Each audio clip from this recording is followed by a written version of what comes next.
शुरुआत तो ऐसी थी जैसे तुम लोग मुझे गाली दे दोगे, लेकिन मैंने अपना जंपर जोड़ा लेके फुल स्मार्ट बन के निकल पड़ा था यूपी के लिए। परेशानी ये थी कि आज के दिन भी भूखे नंगे पैसे वाले आज भी यहाँ भी भीड़ लगा के बैठे हुए थे। इस भीड़ में मुझे 2 एजेंट मिले जो चॉकलेट माफिया को पकड़ते थे। मैं तो डर ही गया था, मेरे पास भर भर के चॉकलेट ही, तो अब मैं क्या करता। यहाँ की लड़ाई देखकर मुझे ये मालूम पड़ता है कि बंदर की टोलियों ने हमारा प्लेन हाईजैक कर लिया है और कहीं सुसान टापू पे चले गए। मैं अपना झोला लेके जंपर लेके वापस अपने घर की तरफ लौट जाता हूँ क्योंकि मेरी फ्लाइट हो गई थी कैंसिल। लेकिन एक सेकंड, दूसरे दिन फिर से मैं फ्लाइट लेता हूँ और निकल पड़ता हूँ वापस। इस बार टर्मिनल 2 से मुझे जाना था क्योंकि वहाँ पे बंदरों की टोली नहीं आती। इस बार मुझे कुछ ज़्यादा प्रॉब्लम हो गई, एक टिकट मेरी जो है कैंसिल हो गई और अभी सेकंड डेज है आज का। तो आज का तो बहुत पहले पहुँच गया हूँ, कल की तरह आज भी बहुत जल्दी आ गया हूँ। 7:30 बजे भी मेरा चेक इन होगा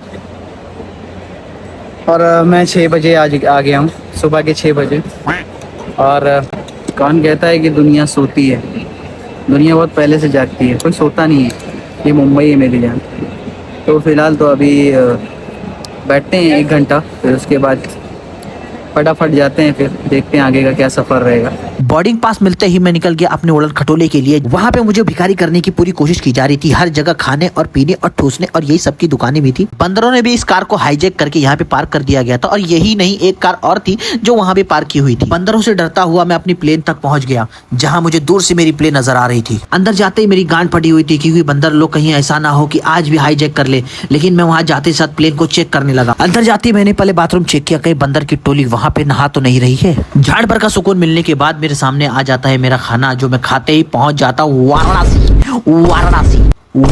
जिंदगी ना मिलेगी दोबारा देखते हुए मैंने भी एक लंबी सांस ली, लेकिन उस खुशबू में सिर्फ गोबर और अंधभक्तों की खुशबू आ रही। रास्ते को खत्म करता हूँ तो मेरे साथ एक अलग सा खेल होता है। ये यूपी वाले सुधर गए क्या यार?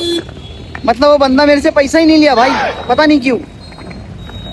क्या सीन था भाई, मेरे को कुछ समझ में नहीं आया है। अगर वीडियो देखेगा तो please thank you so much यार। इस शाम के मंजर को देखते हुए मुझे ऐसा लग रहा था कि हमें शहर छोड़कर जंगलों में रहना चाहिए और जिंगलाला हो करके मर जाना चाहिए। रास्ते में ही मुझे 2 आदिवासियों ने पकड़ लिया था जिसकी एक बार शादी हो चुकी है। वो अपनी जिंदगी में खुद परेशान है। मैं डरता हुआ अपनी मंजिल तक पहुंच गया था। फिर दूसरे दिन मुझे एक बेहतरीन और सुकून वाली जगह मिली। लोग यहाँ पर आके इबादत करते और फिर दूसरे दिन वही गलत काम करते। लेकिन मुझे यहाँ पता चला कि एक वजू खाना है जहाँ पे बंदरों की टोली नहाया करती थी। उनकी वजह से पानी हटा दिया गया यहाँ से, ताकि यहाँ पे बंदर लोग उछल कूद करके नहा ना पाए। लेकिन मौका पाते ही मैं भी यहाँ पर चला गया इबादत करने के लिए। सीआईडी की तरफ मैंने पूरे गार्डन को और पूरी मस्जिद को छान मारा। मस्जिद इतनी खूबसूरत थी कि बोलने के लिए मेरे पास लफ्ज ही कम पड़ गए थे। ये देखकर निकलता हूँ अपने घर की तरफ, लेकिन रास्ते में मुझे 2 मेरे फैंस मिल जाते हैं जो मुझे बोलते हैं हाय भाई। लेकिन जब मैं हाथ दिखाता हूँ तब वो बोलते हैं जाबे झाटू। लेकिन जाते हुए मुझे एक फैंस ने मुझे सपोर्ट किया और लाइक करने के लिए कहा। आप लोग वीडियो देख रहे हो, क्या आप लोग ने भी लाइक किया? मुगलों के टाइम पे बनाए हुए इस कॉलेज को दोबारा हम बना नहीं सकते क्योंकि इंडिया के इंजीनियर और मिस्त्रियों को पैसा तोड़ने का दिया जाता है, ना के बनाने का। इन 2 चेहरों की वजह से चुप हूँ क्योंकि मैं यूपी में था। ये फंस गया सीएम। 1 दर्जन केले के लिए सारे बंदरों ने आगे धरना दे दिए थे। पुलिस भी कुछ नहीं कर पा रही थी क्योंकि बंदरों की टोली के पास एक बच्चा गिरफ्त में था। तुम्हारे भाई ने कलिंगड़ का लालच देते हुए उस बच्चे को आजाद कर लिया और उसके घर तक छोड़ दिया। मैं शोबाजी कर रहा था, लेकिन उस बच्चे का हाथ पकड़ते बच्चे ने बोला जा झाटू, ज्यादा शो ऑफ मत कर। इन सनसनाती ठंड में मैं अपने लाखेरा दोस्तों के साथ निकल गया था रात के 3 बजे, और साथ ही वीराना पिक्चर का शैतान भी मेरे साथ। इस डरावनी सी जगह पे घूमते हुए मेरे पिछवाड़े का एक सूरजमुखी हो गया था। लेकिन मेरी गांड मस्ती तो देखो, फिर भी मैं रात भर घूमता रहा। इस 3 दिन के सफर में मेरे पास पैसे खत्म हो गए थे, तो मैं मेरे मामूलों के साथ कव्वाली गाते हुए पैसा कमाने लगा।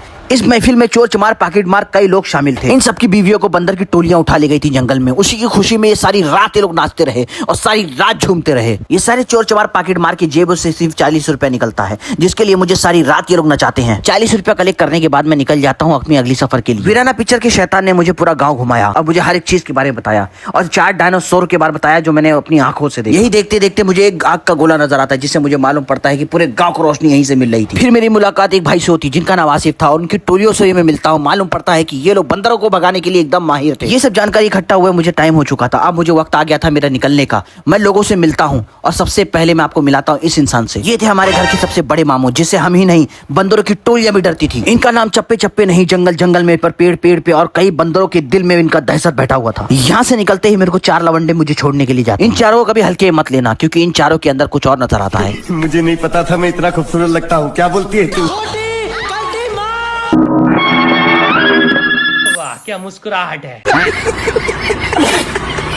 वाराणसी एयरपोर्ट पे मुझे पहुंचते ही मेरी टिकट मिल जाती है, जहाँ पे एक आदमी खड़े होकर सबको गाली दे रहा था कि चूतियों बैग में तंबाकू भर के कौन ले जाता है, ये एरोप्लेन है तुम्हारे बाप की ट्रेन नहीं। लेकिन मैं बड़ा खुश था क्योंकि मेरा तंबाकू पकड़ में नहीं आया था। अंदर आते ही मुझे मेरा उड़न खटोला नजर आ गया था और मेरे पीछे 2 आतंकवादी चल रहे थे। इन लोगों से बात करके मुझे पता चला ये संत आदमी है, ये बहुत अच्छे हैं और दिल के बड़े साफ हैं। बाकी नेता लोग जो हिंदू मुस्लिम को लड़ाते हैं उनकी माँ EMI पे लिया हुआ ये प्लेन जिसकी खिड़की की सीट मुझे मिल चुकी थी। शोबाजी करते हुए मुझे पता चला कि ये 5 लोग भी बंदरों की टोली की डर की वजह से भाग रहे थे। मैं बंदरों को झाड़ी में और हर जगह पूरे एयरपोर्ट पे खोजता रहा, लेकिन वो मुझे कहीं नहीं मिले। सफर यही खत्म होता है क्योंकि मेरे पास पैसे खत्म हो चुके थे और मैं और ज्यादा कर्जे नहीं ले सकता। अगर आप लोग को लगता है कि मुझे कर्जा देना चाहिए तो मैं अपना GPay नंबर दे दूंगा, मुझे प्लीज DM कीजिए। ये मेरी इंस्टा ID, ये मेरी फेसबुक ID और ये रही मेरी, नहीं है ये तो नहीं दे सकता, लेकिन याद रहे लाइक फॉलो याद से करना है। लव यू, दिल में प्यार बहुत ज्यादा, लेकिन बंदरों से प्यार बहुत ज्यादा करना क्योंकि वो जानवर है। जंगल मत काटिए वरना तुम्हारे घर में घुस के तुम्हारी बजा के जाएंगे। सो गाइस स्टे होम और प्लीज सब्सक्राइब जरूर करना।